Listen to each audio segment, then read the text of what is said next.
effort and keep drumming those sideshows. I don't plan on checking out just yet. If you're watching this, then you made it. Well, this far, at least. What I'm about to tell you might seem crazy, but it's important that you understand what's about to happen next. This is Wanderer, the Fragments of Fate by the developers Mighty Eyes, and it was released on the 3rd of April 2025. About the game. Move over, Marty McFly, because now we can all time travel via our headsets. This game also gives me the vibes of the television series Quantum Leap, time travelling and jumping into people's bodies, solving puzzles and fixing things, trying to alter the course of history. I love that they use some true life events in the game. America didn't land on the moon first in this game. Turns out the Russians got there first, and now the world, as you see it, isn't how it's meant to be. Levels and size. It's a decent size, and I think they have done well to make it seem bigger than what it appears to be, with all the climbing, going back and forth, and all the locations are so well designed. Everything just looks amazing, and you can interact with so many objects.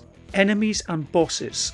Now, I get this is meant to be more like a puzzle solving escape room-esque type game, but they have added enemies to perhaps make the game a little more interesting, and it does need people to fight to give it that little extra. But the problem with that is the enemies are just not that intelligent, neither is the combat that stimulating or challenging, and it feels like a half-assed effort, like an afterthought.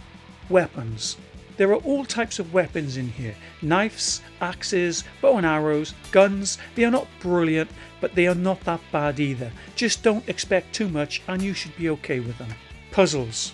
The puzzles in this game are just awesome. More than once did I need to go visiting YouTube looking for help after getting stuck for 20 or 30 minutes, which feels like a lifetime in VR. But you do have a red button on the side of your watch which gives you pretty decent hints. It won't always solve the problem, but it points you in the right direction. Mechanics. The mechanics are hit and miss, but for a game of this magnitude on a standalone, it's not a bad effort. The punching and swinging mechanics are below average. The climbing stuff is pretty decent, though occasionally I got launched into oblivion like I was just thrown into outer space by Superman. I'm really not that keen on the way your character jumps. It feels a little sluggish and most of the time you wonder if you're gonna make the jump. Then picking up stuff can be hit or miss, things occasionally merging into your surroundings or floating off in my hand, but hopefully the next few patches will solve most of these issues. Also, the enemies could do with some work. Their movements just don't feel natural enough for the game of this level. Controls. The control system is quite nicely done. The grabbing, shooting, jumping, ducking, not much to learn. Then you have your watch which controls a lot of your game, so you will have controls down in minutes. Game menus. The menus are well presented, giving you options of control and movement such as teleport or locomotion, snap or smooth turn, locomotion steering and swimming control choices. Then accessibility, which offers difficulty settings, aim assistance, hints on or off, highlight interactives and grab targets. Then there's player calibrations, language and subtitles, and finally audio and haptics. My thoughts.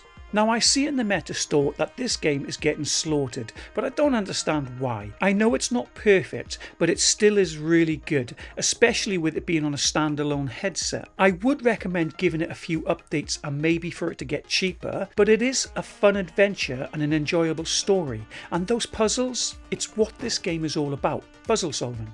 Though the one thing that really grated on me after a couple of hours is continuously having to time travel. There's a point where you need to do it every couple of minutes, having one character move, then the other character needs to push a button, then back to the other character to move him again, then back to the other character to push a button again, and back and forth. It's just time consuming. It would be great if they made it all flashy for the first time you did the time travel, but then just have the location stored on your watch and be able to select your destination and travel it instantly, instead of having to swap artifacts all the time and hold them up to your watch and then having to wait another 10 seconds to travel. I do hope they will fix many of the bug issues and the combat issues. This is why I feel games shouldn't release or probably not even announce it until they have a fully working game.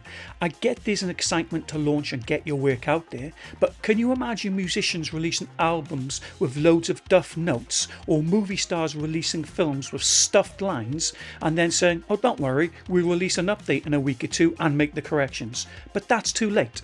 Like, first impressions count. We've played the game already. Nobody is going to replay the game again straight away just because it had an update fixing 10% of the problems.